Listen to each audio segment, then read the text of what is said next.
Я насамрэч вельмі хвалююся. Піпец як хвалююся. Ты зрабіла вельмі важную місію, ты мяне зноўку вярнула ў кіно, у кінотэатры. Я буду лічыць гэта уступам тады. Так. Зраблю сваё традыцыйнае тада-там-там-там. Гэта падкаст кінотэатра Беларусь. Пры мікрафоне Юля Алексеева. І я вярнулася. Не ведаю, як ці можна так правільна гэта ўсё назваць. Можа, з часам гэта неяк больш выкрышталізуецца. Але сёння у мяне са мной пры мікрафоне знаходзіцца Уля Рубанова. Так, прывітанне. Ці ты можаш сама сябе прадставіць? Ці мне гэта зрабіць? Мне падаецца, што, можа, ты лепш пра сябе распавядзеш. Так. Можа, ты ведаеш сама адказ на гэтае пытанне. Я здагадваюся. Агулам я раней пісала пра кіно, багата для буйных медыа беларускіх. Апошнія гады я ўваходжу ў склад кінапрэміі «Чырвоны верас», але агулам для мяне проста кіно гэта, напэўна, вельмі тэрапеўтычная гісторыя. І я удзячна табе за тое, што ты мяне зноў мой фокус увагі дапамагаеш накіраваць на тое, што я калісьці вельмі моцна любіла. Таму што апошнія месяцы, гады я больш па серыялах, і я вельмі рада вяртацца ў вялікае кіно зараз зноўку з табой. Гэта такі прыемны камбэк, і нібыта Нолан, гэта адна, напэўна, з маіх апошніх рэцэнзій была яшчэ на «Довад» у Менску, буйных. А цяпер я зноўку тут, зноўку з Ноланам, і ён вельмі моцна змяніўся за гэты час, я, напэўна, таксама. Мы абодва з ім адкрываем сабе чалавека па адчуваннях, нейкую шчырасць. Таму што Нолан наш вельмі часта якраз такі хаялі за тое, што ён больш пра тэхнічныя нюансы, што ён вельмі фокусуецца на форме. А тут мне падаецца, што «Адысея» — гэта яго самы такі антропацэнтрычны фільм. І мне падаецца, што ён сам сабе дазваляе чалавека, сам сабе дазваляе нейкія там хібы, хаця мне падаецца, што тэхнічны фільм абсалютна дасканалы. І ў плане сэнсаў таксама для мяне вельмі цэласны. Мне, дарэчы, таксама, калі б не Нолан, я б, магчыма, яшчэ доўга б адкладывала гэтае вяртанне да падкасту, але пасля прагляду «Адысеі» я пачула такую моцную патрэбу, што трэба з кімсьці пра гэта паразмаўляць. І не толькі на кухнях ці ў смолтоках са знаёмымі, таму так, дзякуй, Крыстофер Нолан, што вярнуў нас у паблік, назовем гэта так. Так, сапраўды. Што, пачнем адразу з яго, абмяркоўваць «Адысею». А чаму не? Я нават не ведаю, з чаго пачаць. 3 тыдні прайшло ад прэм'еры, і падаецца, што інтэрнэт ужо нібыта гэта перажываў, перасмактаў ужо на ўсе магчымыя спосабы, і ўжо нават, я так, калі вярталася думкамі сёння да «Адысеі», мне нават трошку цяжка было там узгадаць, што менавіта. Не, я памятаю, што мяне зачапіла, але ось так, чаго нам пачынаць эту размову? Мне падаецца, што Нолан адкрыты да інтэрпрэтацыі, што, можа, у гэтым свеце ўжо было багата розных інтэрпрэтацый, але не было нашых. Таму гэта нібыта важна, і мы можам пачаць агулам з самой «Адысеі» як шлях у вяртання дамоў. Мне падаецца, што для нас у эміграцыі гэта вельмі такая гісторыя. Мы пакуль што не можам вярнуцца дамой, мы ўсё яшчэ у сваіх «Адысеях», і вось як для цябе гэта было, наколькі для цябе сама гэта гісторыя героя, які прагне цягам 20, больш там за 20 год спрабуе вярнуцца дамоў, прыходзіць вельмі няпростае выпрабаванне, як для цябе гэта было, ці яно рэзанавала з табой як з чалавекам, які жыве ў эміграцыі? Яно зарэзанавала не ў гэты спосаб, а я ў пэўным моманце падчас прагляду фільму параўнала «Адысея» з расійскім ваенным. Не ведаю чаму. То бок, тэма вайны, самая блізкая вайна для нас і геаграфічна, і ментальна, гэта вайна Расіі з Украінай. І чамусьці менавіта з вайсковага, менавіта з таго боку фронту, который ось у маім разуменні мусіць асэнсаваць і прыйсці да гэтага асэнсавання, што такое вайна, і адрэфлексаваць яе менавіта такім чынам. То бок я бы хацела, магчыма, мне вось гэта і закралася думка, каб людзі, которые бяруць удзел у гэтай вайне, асэнсавалі яе такім чынам, і вельмі хацела б, каб гэты фільм паглядзеў менавіта больш нават той бок, таму што гэта пасыл вось туды акурат накіроўваецца. Так я гэта адчытала. З аднаго боку, мне стала ад гэтага трошку няёмка ад гэтай думкі, але з іншага боку, магчыма, калі мы хочам нешта данесці, то вось хаця б такім чынам гэта можна было б зрабіць. Так, мне падаецца, што Нолан прыклаў усе намаганні для таго, каб як мага больш людзей прыйшлі паглядзець, таму што калі там пачынаць, напрыклад, з каста, мне падаецца, ён наўмысна запрасіў, як бы далёка не хадзіў, проста на кастынгу абраў самых знакамітых акцёраў і актрыс. Там ёсць і зоркі моладзі, тыпу моладзевага пакалення, тыпу тая ж Зендэя ці Том Холланд, як бы Чалавек-павук, так, і не толькі. Адзінае, што Тімаці Шаламе няма, я не ведаю, можа, што ведаю, што такое, выбіраеш адно з двух, або Холланда, або Шаламе запрашаеш. Мне падаецца, гэта уданы выбар быў. Тое ж самае, як бы каст больш старэйшы. Мне падаецца, што таксама, ну, як бы там Мэтт Дэйман, Энн Хэтэуэй, Роберт Паттинсон дзесьці на памежжы нібыта. Але у мяне сапраўды ёсць адчуванне, што Нолан спецыяльна запрасіў вось гэтых людзей, взяў да сябе ў кіно, каб, ну, все просто прыйшлі паглядзець, вось максімальна пашырыць гэтую зоркавасць, асабліва там, падаецца, новых імёнаў такіх вось, каб нейкія пранізлівыя гісторыі новых людзей, не ведаю, я не магу прыгадаць, нібыта ўсе твары былі знаёмыя, і мне падаецца, што якраз такі для таго, каб максімальна пашырыць уплыў, каб усе прыйшлі ў кіно паглядзець, бо нібыта Нолан спрабаваў сказаць, што мне ёсць нешта вельмі важнае, у мне ёсць нешта важнае, я хочу вам пра гэта сказаць, всім вам. Вось. Але дзякуй за твою інтэрпрэтацыю, гэта сапраўды вельмі цікавы ракурс, тое, што ты прапаноўваеш. І мне тут цікава яшчэ па самой структуры фільма прайсціся, таму што спачатку ж, калі мы крочым шлях разам з Адысеем, успаміны, бо там вельмі такі хаатычны рваны наратыў, тыпу праз успаміны самога Адысея, які спрабуе сябе згадаць свой шлях, праз успаміны, які яго сын чуе пра бацьку, які як бы згубіў любыя звесткі, вельмі спрабуе атрымаць хоць нейкую інфармацыю, якім быў бацька, дзе ён, што з ім адбывалася гэты 20 год. Але на пачатку мне падаецца, што Адысей успрымаецца як станоўчы персанаж, тыпу мы праходзім разам з ім, спачуваем яму, і толькі напрыканцы, вось, напэўна, пачынаючы для мяне з моманту з сірэнамі, вось там сапраўды ты пачынаеш усведамляць, і сканчваецца гэта яго дыялогам з Пенелопай, калі ён у абліччы жабрака, а яна яго слухае, і ён нібыта распавядае пра яе мужа, якога яна вельмі доўга чакае.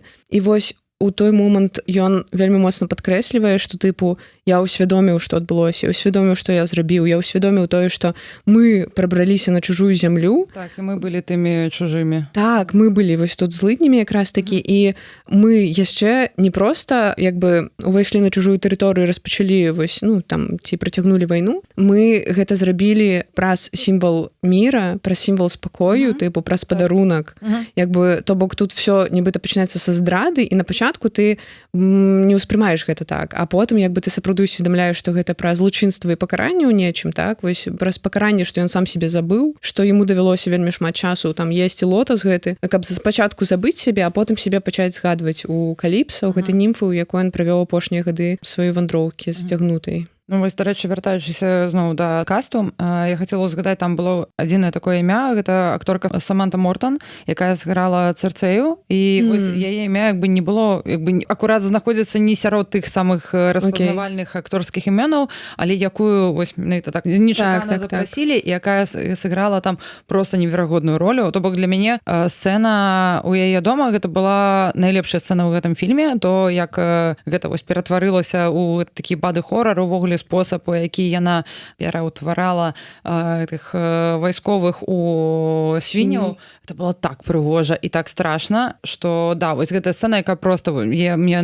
здаецца найбольш запомніцца з усяго гэтага фільму. Так. І у прынцыпе усе сцэны, дзе была міфалогія задзейнічаная, што з цыклопам, што са Сцылай, это вельмі прыгожа. І тут я адчуваю вельмі вялікую пашану да Нолана, што гэта як бы не проста суперкасавы фільм, а гэта касавы фільм, у якім ты бачыш як бы куды гэтая каса пайшла. Так, што чалавек можа сабе дазволіць на такі чысты аўтарскі арт у такого кшталце блокбастары. Гэта вельмі каштоўна, таму што вось яно і акурат тое, чаго і хочацца, як бы каб арт пранікаў усё ж такі ў масы. І Нолан з гэтым вельмі добра, на мой погляд, узаемадзейнічае, што ён умее спалучыць і пасылы, і сваё нейкае аўтарскае бачанне з тым, каб гэта было цікава гледачу, каб гледачы хацелі хадзіць у кіно, каб людзі з'язджаліся і шукалі гэтыя кінотэатры з тым самым метражом IMAX стужкі, каб паглядзець менавіта так, як гэта было задумана, і ўсё такое. Хаця тут як бы я сустракала вельмі шмат, канешне, такіх хейтараў гэтага спосабу маркетынгу, і што гэта ўжо зусім нейкі аверхайп, але ну блин, ён працуе, калі ты уже ведаеш, што ты паглядзеў уже гэта і як бы успрыняў гэтыя ўсе пасылы і натхніўся так, гэта клёва, што такое атрымліваецца, і клёва, што такі рэжысёр увогуле цяпер жыве, бо мала хто так робіць насамрэч. Так, да, сапраўды, і мне падаецца, што гэта не проста фільм для разовага прагляду. То бок я разумею, што мне вельмі давно такога не было. Каб пасля таго, як я выйшла з кінотэатра, я ўсвядоміла, што я бы там праз 2 тыдні зноўку з радасцю пераглядзела. Мне ёсць сябры, якія хадзілі двойчы у IMAX, і гэта кожны раз было нешта такое пранізлівае і штосьці жывое ўнутры так моцна з гэтым рэзанавала, таму я таксама бы схадзіла. Калі мы будзем з табой планаваць наступны падкаст, то я пагляджу спачатку той фільм, які ты мне прапануеш, але я мяркую, што да Нолана яшчэ неўзабаве вярнуся. І тое, што ты сказала пра гэту актрысу, вось бачыш, сапраўды добра, што ты згадала пра гэтую сцэну, яна для мяне вельмі моцная таксама была. І гэты вобраз актрысы, ён для мяне нейкі быў настолькі знаёмы, таму што вось гэтая боль, у нечым жаночая боль, што нават калі мне яшчэ не зрабілі дрэнна, я ведаю, што яны потым бы зрабілі. Тыпу, вось гэты недавер да мужчыны, які мае ўладу, які мае сілу, які мае зброю. Мне падаецца, это вельмі таксама такі вобраз вось, ахвяры ў нечым. Гэтая актрыса была вельмі арганічная ў сваёй ролі. І я таксама адчула гэтую сцэну як нейкі боді-хоррор. Уласна, я плюс-мінус тое ж самае адчула ў сцэне з цыклопам, калі як бы яго пазбавілі зроку, і гэта была вельмі целесна пражываемая гісторыя, вельмі вялікая такая эмоцыя вось гэтага болю, калі табе баліць разам з персанажам, і тое ж самае адчула з гэтай жанчынай. І агулам мне падаецца, што тое, што Нолан выходзіць на глебу міфалагізацыі вось гэтага магічнага, такога дарк-фэнтэзі, таму што для мяне вось сцэна там, дзе яны ядуць, яна вось сапраўды такое дарк-фэнтэзі, гэта ведьмарка, загадкавая, але вельмі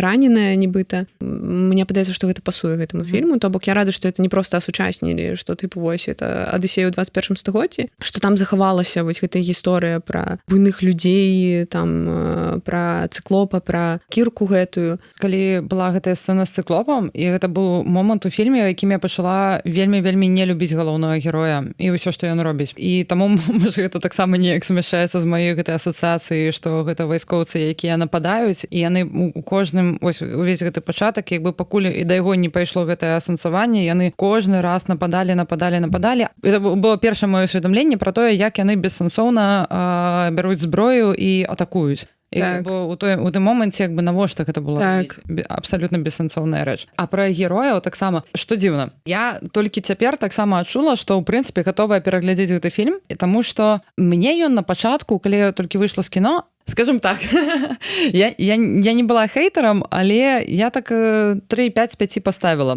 у літарбоксе сваім. Можа, это таму, што нылі мае калені, не ведаю. 3 гадзіны. Чамусьці так, мне было вельмі цяжка сядзець, мне нылі калені, мне было цяжка глядзець за гэтымі мужчынскімі пакутамі, і было цяжка глядзець на монтаж гэтага фільма, таму што там кожная сцэна, яна вельмі хутка перарываецца. Так, мы ўжо там ведаем 1000 раз гэта казалі, што гэта праз спецыфіку здымкаў на камеру IMAX і так далей, але там былі просто настолькі прыгожыя кадры, на якіх мне ўсё ж такі хацелася больш зрок засяродзіць, а яно змяняецца.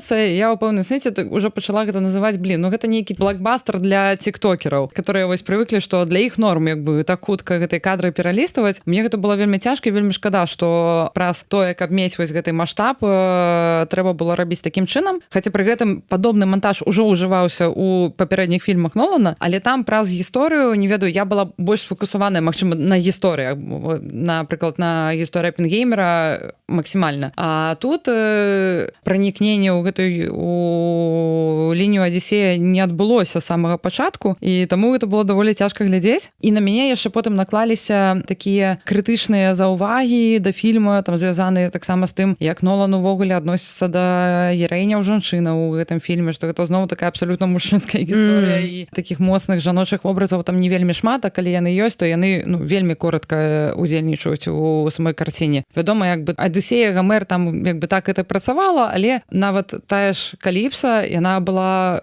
не так нібыта магло і не быць, не? Мне падаецца, гэта ўвогуле самы такі незаўважны персанаж у ўсім гэтым фільме. Можа быць, але мне падаецца, што яна важныя рэчы казала, што хоць ён і забыў сябе, але прынамсі яна яму так казала, што яму было вельмі добра з ёй. То бок ён змог гэтую сувязь з Пенелопай забыць, то бок ён настолькі забыў сябе, настолькі забыў сваю мінуўшчыну, усе тыя злачынствы, якія ён зладзіў, учыніў, і вось яна нібыта была напэўна патрэбная, як тое, ад чаго ён адмовіцца, адмовіцца, той чалавек, ад якога ён адмовіцца для таго, каб сётку згадаць сваю жонку і вярнуцца да яе. Тыпу, вось нібыта каб гісторыя выбара. Але мне просто падаецца, што это вельмі эфектны персанаж, і для мяне вось гэтыя кадры ў гэтай пустыні, у гэтым там не ведаю ля вады, яны ў нечым былі вельмі супакаяльныя. Гэта такое нешта пяшчотнае, спакойнае і бяспечнае на кантрастах з тымі прыгодамі, якія былі. Я гэта неяк так інтэрпрэтавала, і агулам для мяне, як для глядачкі, досвед быў складаным у глядзенні толькі на самом пачатку, таму што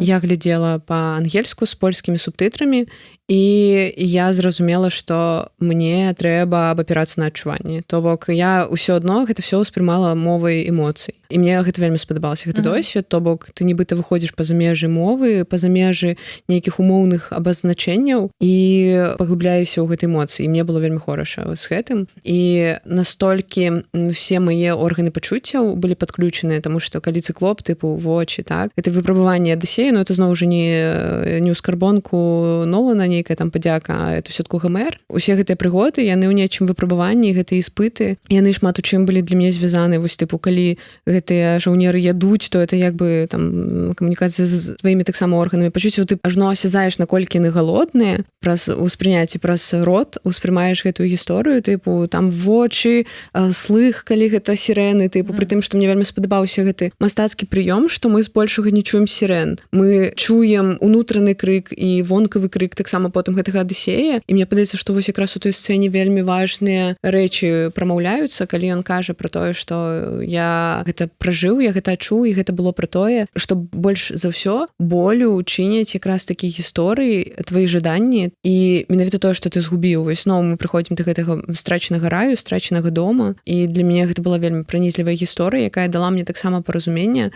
чаму мне так, напрыклад, складана часам бывае ва ўласным жыцці, таму што ты ўвесь час, калі ты знаходзішся там падвойнай эміграцыі, ты ўвесь час нібыта трымаеш за дэфолт, што ёсць нейкі дом, а вось гэта часовыя гісторыі. Я таксама, чаму я з Адысеем асацыявала сябе з самага пачатку, таму што вось для мяне гэты эмігранцкі месседж, ён таксама быў вельмі праступіў яўна, і вось я таксама згадала пра дом і задала сабе вельмі важныя пытанні. І тут жа таксама вельмі важная персанажка, мне падаецца, як такі зборны вобраз, гэта Зіндея, якраз такі, як вобраз веры, як вобраз мудрасці. І я бачыла мемы, ну, то бок я нічога не чытала пра кіно, але я на пачатку перад тым, як пайсці туды, бачыла там, што у Мэта Дэймана, не ведаю, 300 сторонак сцэнар, а ў Зіндея 1:4. Вось, але мне падаецца, што гэта таксама апраўдана, таму што нібыта вера, яна не мусіць быць шматслоўнай. То бок вера, яна больш зноў жа пра адчуванні і пра эмоцыі, і мне падаецца, што якраз такі актрыса вельмі добра і трапна гэта все перадала. Ну і для мяне збольшага гэты фільм якраз такі пра веру, пра веды, пра тое, што цябе вядзе нават тады, калі ты сябе забываеш. Напэўна, да, для мяне самы асноўны матыў гэта якраз такі матыў веры. Як часта ты ўвогуле падчас прагляду гэтага фільма думала пра першакрыніцу? Наколькі гэта для цябе было важна? Я была вельмі ўсцешаная, што я чытала Адысею, і я была вельмі ўсцешаная, што Нолан вырашыў экранізаваць менавіта Адысею, а не Іліаду.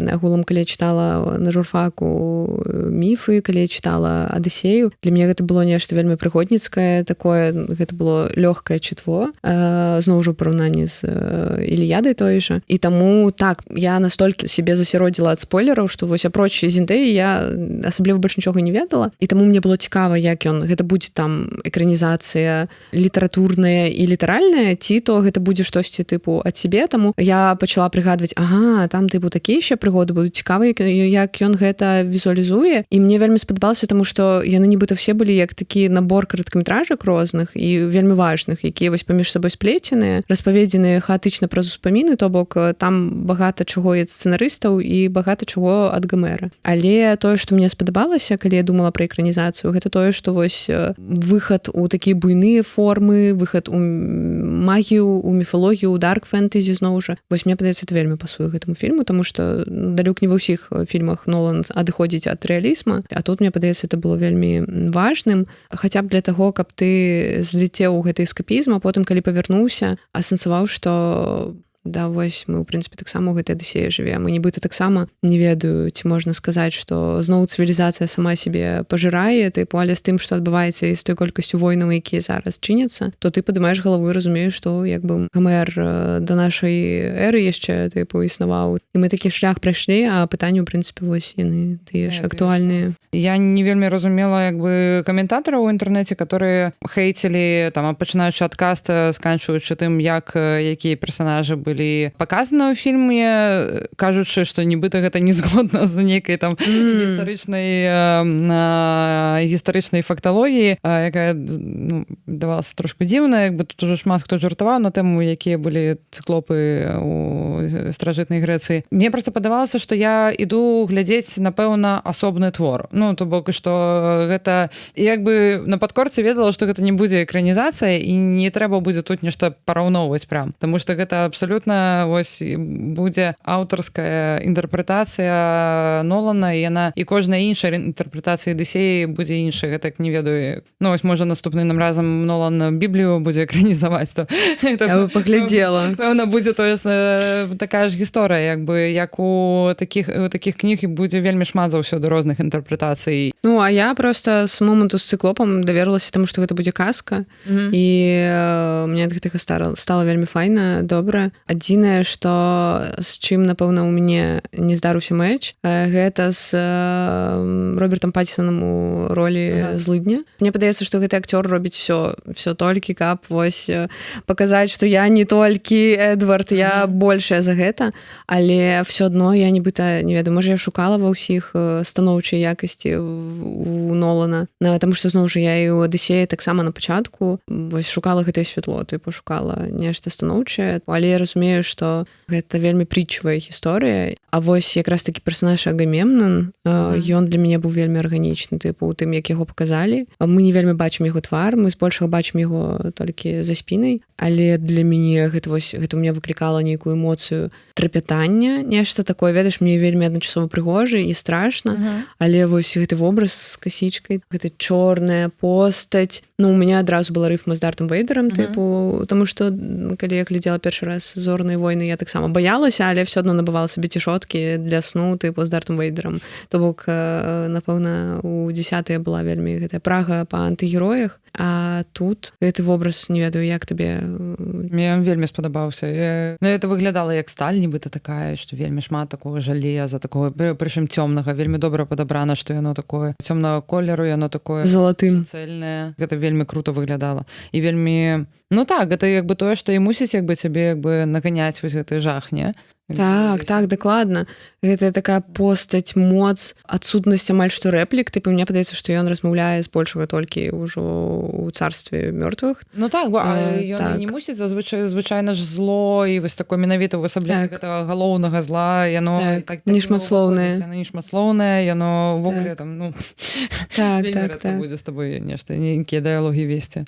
Так, і яшчэ з гэтым вобразам нам цікава распавялі, што агулам аўтакраты, аўтарытарныя асобы, таму што ён як бы грэчаскі цар, што яны ўсе сканчваюць плюс-мінус аднолькава. То бок яго жонка, уласна, забіла пасля таго, як ён вярнуўся з гэтай вайны. Таму славы героям, ну вось толькі, не ведаю, Гомер васпяваў. Ну, ён васпяваў проста падзеі, якія былі. Але конь таксама быў вельмі прыгожы, не ведаю. Так, ён быў незвычайны. Як бы ты, гэта конь, которага ты, ну, зусім не так выяўляеш. І таму, магчыма, таксама гэта выклікае нейкі супраціў на пачатку, што як гэта ну, зроблена, ну, немагчыма так гэта зрабіць, як яны там сядзелі. Увесь гэты час, калі паказваюць каня, ты ламаеш сабе галаву, як гэта магчыма было зрабіць. І былі таксама крытыкі, которые пісалі, ну, это ж ну, нам не паказалі, як гэта зрабілі. Як яны там сядзелі, то бок таму мы не можам гэтага до канца ў гэта паверыць. Але мне вельмі спадабалася, калі я глядзела making-of, і там, каб перамясціць гэта каня з пляжу на пляцоўку, которая ўжо была Трояй, сапраўды людзі цягнулі гэта. То бок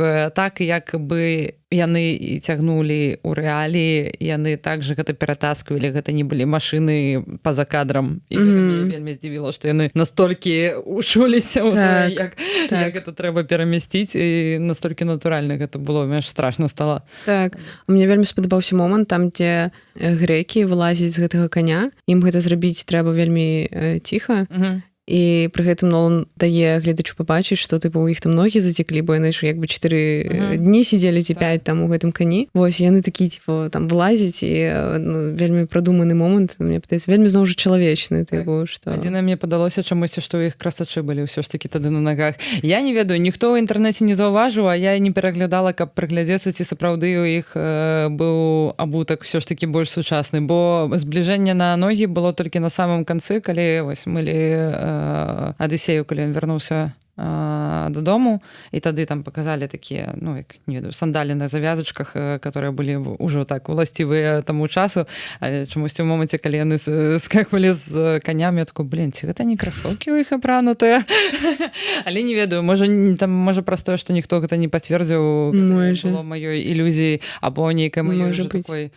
Ведаеш, што я з гары хацела знайсці, да чаго б тут дакалупацца, і пабачыла тое, чаго насамрэч не было. Так, я разумею. Ну, я па шчырасці не звярнула на гэту увагу.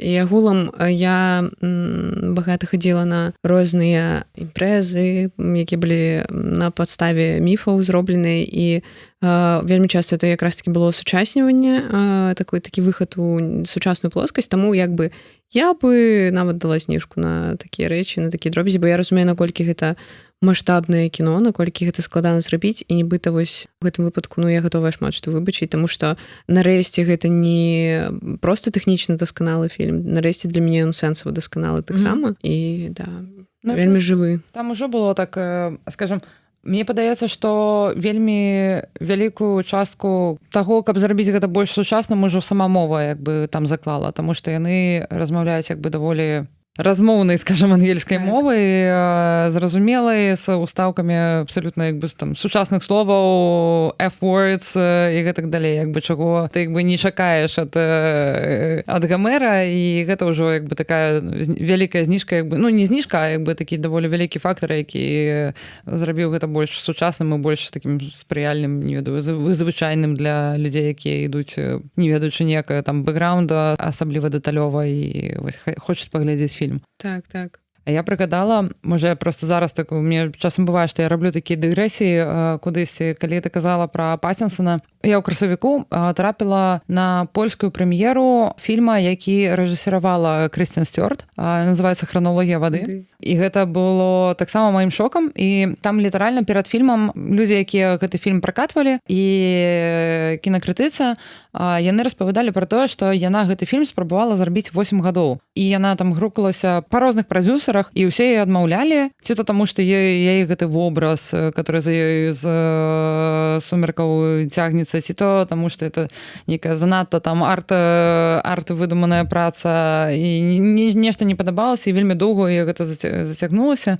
Вось, і гэта была такая дзіўная гісторыя пра тое, як праца ў такіх фільмах табе вось не робіць добра, а наадварот можа часам тваю рэпутацыю так сапсаваць. І таму мне не дзіва, што і Паттінсон спрабуе пастаянна ад гэтага уцякаць, і яна таксама. А гэта вельмі цікавы фільм, тым, што там распавядаецца гісторыя амерыканскай паэткі Лідзі Юкнавіч, якая змагаецца з алкагольнай наркатычнай залежнасцю, таксама у пэўным сэнсе з ПТСР, звязаным з гвалтам, у тым ліку сексуальным гвалтам у сям'і, спрабуе знайсці сябе ў гэтым жыцці і неяк арганізм зразумець, што з ёй адбываецца, і не кідаць сабе рады з усімі траўмамі. І гэта вельмі цяжкая гісторыя, але яна так кранальна была паказаная, і гэта так круто, што Сцюарт гэта зняла, і было бачна, як яна любіць гэтую гераіню, як яна любіць гэтае кіно, як проста там кожны кадр, кожная сцэна пранізаны вось гэтай вось любоўю да гэтага персанажа, гэта вельмі круто. Так, ну для мяне вельмі гэта тонкая актрыса. Я заўсёды лічыла, што гэтыя нападкі яны беспадстаўныя, таму што яна багата ў розных іншых фільмах здымалася. Мне падаецца, што гэта ўвогуле там любіміца Сандэнса і вельмі фестывальная актрыса таксама. Вось гэты фільм, дарэчы, такі тыповы фільм такой амерыканскага не галівудскага фармата, які вось акурат паказалі б там на амерыканскіх фестывалях, але вось не выйшаў бы у пракат такі шырокі, як вось фільму, як мы звычайна глядзім, і таму там не ведаю, мне здаецца, большасць людзей можа яго ўжо паглядзець на нейкіх HD-рэзках, як звычайна так адбываецца з амерыканскімі незалежнымі фільмамі. Але да, вось гэта сапраўды вось яе фармат. Так, але когда чуць, што такі вялікі шлях давялося прайсці нават ёй. Тым не менш, прикольна, што я заўважыла толькі зараз, што там адзін з прадзюсараў гэта Рідлі Скотт, так што, можа, ўсё ж такі недзе пашчасціла. А я на гэтых выходных пайду глядзець акурат яго новы фільм «Сузор'я пса». Клас. Я бачыла трэйлер, калі хадзіла на Нолана. Я цяпер увогуле не ведаю. Для мяне гэта вельмі быў ачышчальны досвед, і у некаторых момантах мяне сапраўды вельмі моцна шчыміла нешта знутры, такое жывое, і я сама для сябе шукала адказы, і вось мне напоўніцу проста Нолан даў гэтых адказаў. Вось, таму это вельмі абстрактна ў нечым кіно. І зноў жа на такія тэмы, суперчалавечныя. То бок, нібыта, зноў жа скажу, што Нолан такую споведь зняў. Мне падаецца, што это шмат у чым пра яго таксама. Гэта мая інтэрпрэтацыя, шмат у чым пра мяне таксама. Таму што я ў нейкі момант, калі Адысей пачаў усведамляць тыя злачынствы, якія ён учыніў, і што як бы яго вось гэтая 20гадовая адсутнасць дома, я пачала праекаваць гэта на сябе, я пачала думаць, можа, я таксама нарабіла нейкіх вельмі істотных памылак, парушыла там законы Зевса. Так, законы Зевса і Афіны і агулам волю багоў, але потым я ў нейкі момант усвядоміла і зразумела, што Адысей, я табе гэта аддаю, это тваё, это не пра мяне, Вось, это было вельмі таксама так ачышчальна.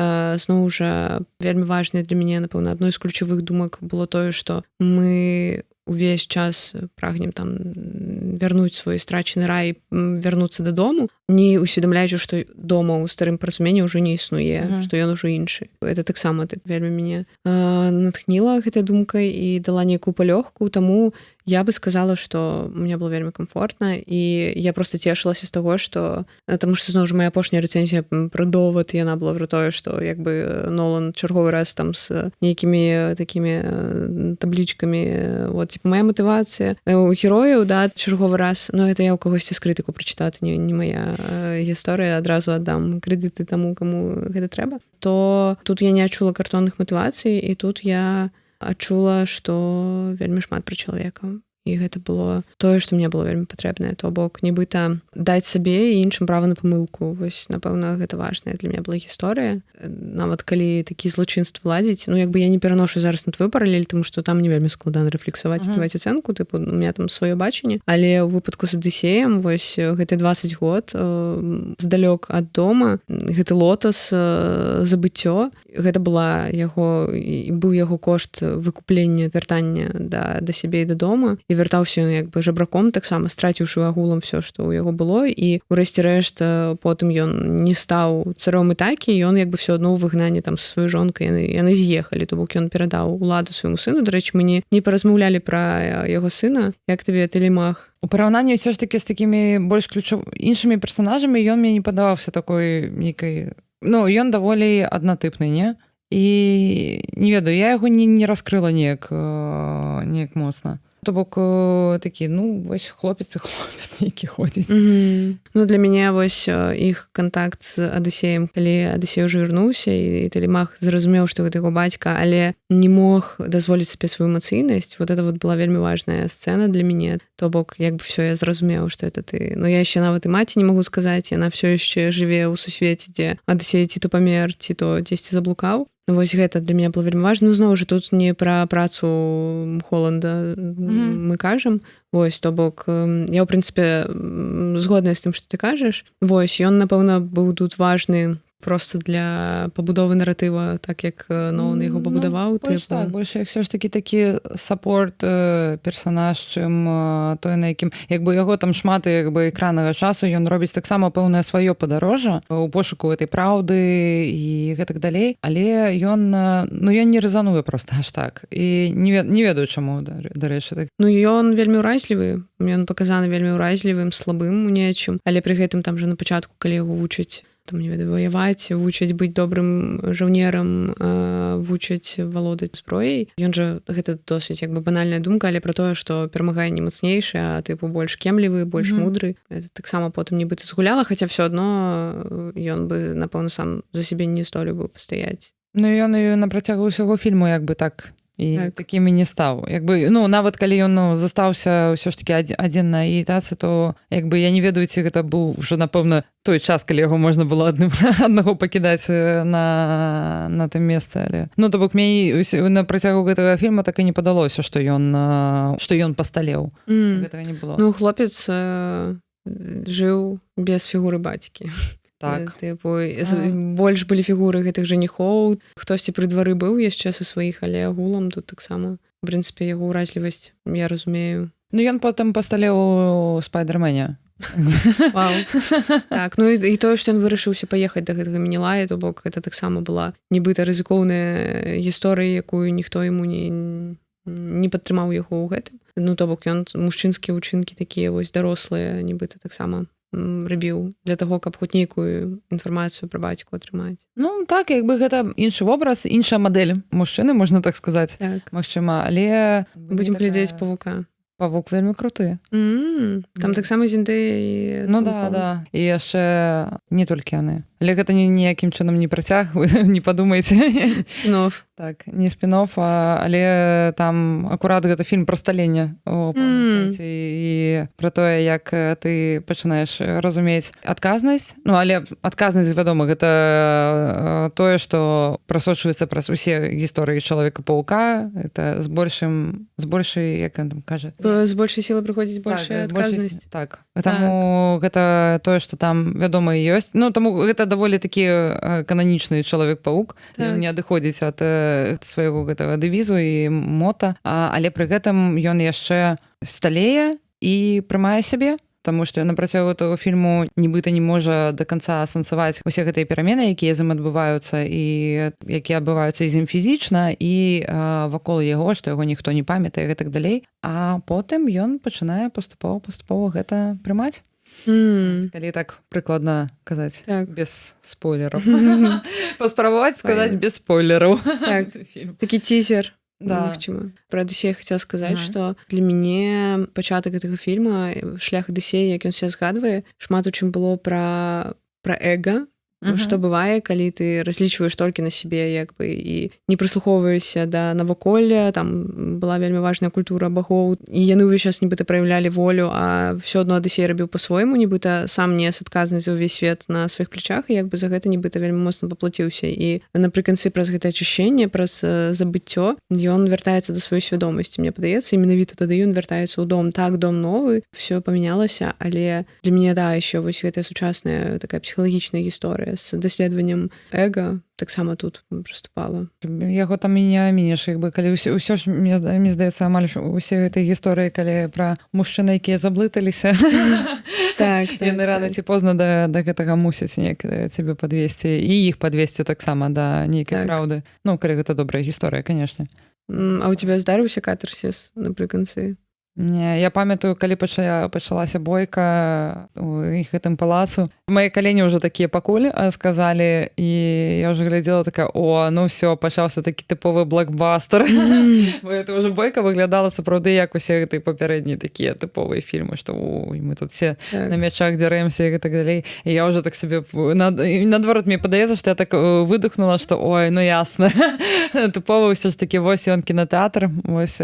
Гэтая сцэна была ўжо такім класічным глядацкім кіно, не? Для мяне так трохі трохі было все адно, напэўна, у мяне унутры вельмі вялікі гуманіст, таму што мне было цяжка глядзець, што ён адзін са зброі, а іншыя, да, я разумею, што яны там як бы 20 год абівалі ганкі, тыпу гэтай Пенелопы, спрабавалі яе неяк заваяваць, і таксама пра мужчынскую сілу, але вось мне зноў трохі трыгернула на іншай сітуацыі, дзе Адысея яго каманда праяўлялі жорсткасць да больш слабых, тыпу, вось мне это зноў там тады рэзанула, таму што тыпу без зброі, вось ён адзін всіх забівае. Мне было ад гэтага трохі складана. Ну, ён мусіў быць такім, ведаеш, это нібы вярнулі трошку гэтага гераізма, супергераізма, а ў вачах Телемаха ўвогуле як бы тата-герой, які вярнуўся. Так, і без практыкі адразу і лук гэты смог нацягнуць. І... Ну, бо это ж рукі ўсё памятаюць. Ну і на кану багата чаго было, тыпу, вось, вярнуць сабе дом, таму так. Тут уже атракцыён. Мне падаецца такая, да, это ўжо казка такая зусім тыповая пачалася ў гэты момант, але это пачалося ўсё ж такі напрыканцы, таму можна было адпусціць. Як бы і гэта такі хэпі-энд, што яны ад'язджаюць на караблі такі Тытанік у добрым